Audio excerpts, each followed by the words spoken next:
தவ வலிமை கொண்ட ஒரு முனிவர் ஒரு ஊருக்கு நடுவில் இருக்கிற பெரிய மரத்தடியில் உட்காந்து தவம் பண்ணிட்டு இருக்காரு. அந்த ஊர் பொதுமக்கள் அந்த தவத்தோட மகிமை புரியாம அவருக்கு ஏதோ ஒரு விதத்துல தொந்தரவு கொடுத்துட்டே இருக்காங்க. இதனால கோபம் அடைஞ்ச அந்த முனிவர் இந்த ஊருக்கு அடுத்த 30 வருஷத்துக்கு மழையே பெய்யாதுன்னு ஒரு பெரிய சாபத்தை விட்டுறாரு.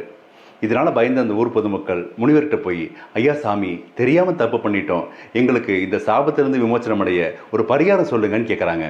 ஆனால் முனிவர், உங்களுக்கு எந்த பரிகாரமும் கிடையாது, இந்த தண்டனையை நீங்கள் அனுபவிச்சே ஆகணும்ன்ட்டு ரொம்ப கராராக சொல்லிடுறாரு. அதோடு அந்த முனிவர் அந்த ஊர் கோயில் பூசாரிக்கிட்ட போய் ஒரு சங்கு கொடுத்து, அடுத்த 30 வருஷம் கழிச்சு இந்த சங்கு ஊதுங்க, அப்போ இந்த ஊருக்கு மழை பெய்யும்னு ஒரு ரகசியத்தை அவர் காதல் சொல்லிட்டு போயிடுறாரு. கவலை அடைஞ்ச அந்த ஊர் பொதுமக்கள் ஒவ்வொருத்தராக அந்த ஊரை விட்டு வெளியேறாங்க. ஒரே ஒரு விவசாயி பருவம் தவறாமல் நிலத்தை விவசாயத்துக்கு தயார்படுத்திகிட்டே இருக்கிறாரு. அப்போ அந்த வழியாக வந்த பூசாரி, அதான் மழை பெய்ய போகிறது இல்லையே, நீ எதுக்கு ஒவ்வொரு பருவத்துக்கும் இந்த நிலத்தை தயார்படுத்திகிட்டே இருக்க அப்படின்னு கேட்குறாரு. அதுக்கு அந்த விவசாயி, 30 வருஷத்துக்கு விவசாயம் பண்ணாமல் நான் சும்மா இருந்துட்டேன்னா 30 வருஷம் கழித்து மழை வரும்போது எப்படி விவசாயம் பண்ணுறதுன்னு நான் மறந்து போயிடுவேனே அப்படிங்கிறாரு. அப்போ அந்த பூசாரிக்கு ஒரு யோசனை வந்தது. 30 வருஷம் நாம் சங்கே ஊதாமல் சும்மா இருந்துட்டோம்னா சங்கு ஊதுறது எப்படின்னு நம்ம மறந்துடுவோமே அப்படின்ட்டு அந்த சங்கு எடுத்து ஊதி பார்ப்போன்னு ஊதி பார்க்குறாரு. உடனே அப்போவே அங்கே மழை பெய்யுது. அந்த ஊரும் திரும்பவும் செழிப்பாக மாறுது.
இந்த கதையிலிருந்து நாம தெரிஞ்சுக்கிறது என்னன்னா, விதியை மட்டுமே நம்பி சும்மாவே உட்காராம நம்ம கடமையை செய்துட்டே இருந்தோம்னா அதுக்கான பலன் கண்டிப்பா ஒரு நாள் கிடைச்சே தீரும். நன்றி.